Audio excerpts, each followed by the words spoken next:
It's time for me to bring in my debate partner, a man who actually does need an introduction. I think a lot of our people out there in TV land have forgotten he did once upon a time in a land far, far away. He played football. I think that's what I'm told. It was way before my time. And legend has it, he was even voted into the Hall of Fame, maybe as a senior member. I don't know how. His name is Shannon Sharpe. Hello, Shannon. How are you? I'm doing fine. You requested a beat down for 2 hours. An hour wasn't enough. Normally, like if I got a whipping from my grandmother, I didn't say, well, Granny, next time, can you beat me for a little longer? You asked for an additional hour to feel this pain? I did, and as everybody does obviously know, all I ever hear from that guy through that camera is that he won 3 rings. He was actually like half a Jordan. He was 3-0 in Super Bowls, as opposed to Michael Jordan being 6-0 in NBA Finals. And Shannon Sharpe is coming to you live from way up the hill, up the street called Beverly Glen in Bel Air, from his palatial estate. I think he's coming to you from the wine cellar. But today, can't wait for this. We're going to talk about whether Tom Brady could win his 4th MVP next year in Tampa Bay. I love that topic. And I also really love this one, whether if LeBron won another championship this year, that would be his 4th, would it be tainted? Shannon's going to hate that topic. And how about this one, the all-time great barbershop debate, Randy Moss or Jerry Rice, who you got? And finally, could Cam Newton fit? Could Cam Newton be Bill Belichick's next quarterback in place of Tom Brady? But today, we start with my Dallas Cowboys. Dak, reportedly back at the negotiating table with Jerry Jones. Shannon Sharpe, I ask you, does this mean a deal is coming soon? Yeah, the most important thing this offseason for the Cowboys is to get this deal done, because they know their season is pending on Dak being happy, Dak being in OTAs, Dak being in mini camps, whenever that were to take place. Skip, look, last year this was an 8-8 ball club. They lose Travis Frederick, they lose Randall Cobb, they lose Byron Jones. Who have they replaced these guys with? No one. Now remind you, you're 8-8. You haven't replaced those guys. Now, Dak doesn't show up for OTAs. Dak doesn't show up for mini camp. There's a possibility he might not show up for training camp, because here's the thing. His only leverage now is the threat of holding out during OTA. That's his only leverage. He has no more leverage now, because they've tagged him, put the exclusive tag on him. He can't do anything. No other team can talk to Dak. Dak can only threaten. Okay, we got a new head coach. We're supposed to have 3 mini camps. I'm not showing up to any of them. We're supposed to have OTAs. I'm not coming. Okay, what you going to do? Jerry has already talked about his football mortality. He says, if I can just win one more of these things, he feels like there's something missing, because he had such success. That tree bared so much fruit in the beginning of Jerry's tenure of owning the Cowboys, and now he's gone 25 years without having another bite of that fruit. He knows everything that he wants and hopes is pending on getting Dak signed to a long-term deal and Dak being happy. Dak's not happy right now. You know, no one is happy with the franchise tag, especially someone that feels they've earned it over a 4-year stretch in which you made slightly more than $4 million, go to 2 Pro Bowls, Rookie of the Year, and he wins a playoff game. Dak says, okay, the ball's in your court now. Okay, allow me to start by saying this isn't just good news for me. This is great news. This is the first ray of light I've had this entire postseason with my Dallas Cowboys. You mentioned all the defections. It's been one after another. Robert Quinn, obviously, and Byron Jones and Randall Cobb and blah, blah, blah, blah, blah. And then we lost the great Travis Frederick, as you point out. And it's been nothing but woeful news within the world of sports for me with my Cowboys, and obviously out in the real world. But this is not good, but great news, because I believe, Mr. Sharpe, this signals the end of this impasse, this long stalemate. this drawn out, unbelievably awful battle between the franchise quarterback and Jerry Jones.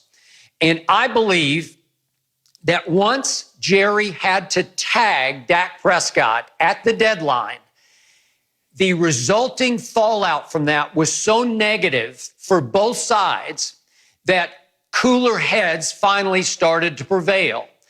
There has been some thawing, there has been some mediating, and maybe they're about to meet in a middle ground where they can actually, dare I say this word, compromise.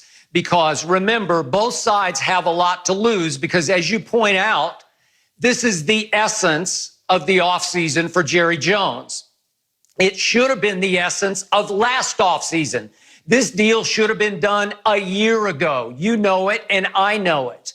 But I still believe that Dak was asking for what I would consider, and I think everybody, if they actually knew the number, and we don't know the exact number, but I think Dak and his new agent, Todd France, were asking for out-of-bounds money, out-of-this-world money, beyond Patrick Mahomes' money, to the point that even Jerry Jones said, no, that's too rich even for my blood. And as you know, Shannon, his reputation, Jerry's, has always been for overpaying his stars. I thought he overpaid Zeke, who did not live up to his deal. I definitely think he overpaid all of the offensive line, and none of them really lived up. You might say Lyle Collins did, but none of them really lived up to their deals last year. DeMarcus Lawrence did not live up to his $100 million deal. I don't even think Jalen Smith lived up to his new deal last year. But Jerry has a reputation for overpaying his sons. And you would think his ultimate son would be his quarterback. But that's not the case because, Shannon, as you know, Dak has Heisman posed Jerry Jones from the start. And it's been a good thing for his leadership in the locker room because, you know, all the players can trust that, well, this isn't like Tony Romo, who is definitely like a son to Jerry. We can trust that Dak is a straight shooter. Right. He's not a double agent. He's not going to two-face us and tell us one thing and Jerry Jones the other thing. He's going to play hardball with Jerry Jones. So I was afraid that the hardball was going to have ramifications into what you have predicted, which is holding out of OTAs, maybe holding out of training camp. Who knows? Maybe even holding out of real games and going Le'Veon Bell on the Dallas Cowboys. And to me, knowing Jerry the way I've known him, and I wrote 3 books that heavily involved Jerry Jones, when they leaked the fact, and it started with WFAA TV in Dallas, so that was a straight leak, I believe, from Jerry himself.